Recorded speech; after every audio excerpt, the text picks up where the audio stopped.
যারা মসজিদ ছেড়ে দিয়েছেন, করোনায় আক্রান্ত হয়েছেন, তাদের জন্য আমাদের দুঃখ হয়। কেন আপনারা মার্কেট ছাড়লেন না, দোকান ছাড়লেন না, ফ্যাক্টরি ছাড়লেন না, গার্মেন্ট ছাড়লেন না, ব্যাংক ছাড়লেন না, বাজার ছাড়লেন না, মসজিদ ছেড়ে দিলেন, আল্লাহর ঘর? কোন অধিকারে? অভিশাপটা আপনার উপরে পড়বেই। আপনাদের অভিশাপ আমাদেরকে আতঙ্কিত করে, আপনাদের এই অভিশাপ আমাদেরকে মসজিদে আসতে বাধা বিঘ্নতা তৈরি করে, হিম্মতের মধ্যে আঘাত করে। এই জন্য আপনাদেরকে সতর্ক হওয়ার জন্য বলছি, যদি দোকানে যান মসজিদে আসতে হবে, যদি ব্যাংকে যান মসজিদে আসতে হবে, যদি বাজারে যান মসজিদে আসতে হবে। যদি মসজিদে না আসেন তাহলে মনে রাখেন আপনার মতো বেঈমান মুনাফেক বাংলার জমিনে আর নাই।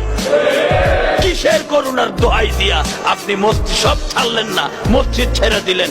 করোনা কি মসজিদ ছাড়ার জন্য আসছে? করোনা কি মসজিদে তালা লাগাইবার জন্য আসছে? বিবেক দিয়ে চিন্তা করেন, কোরআনের দিকে তাকান।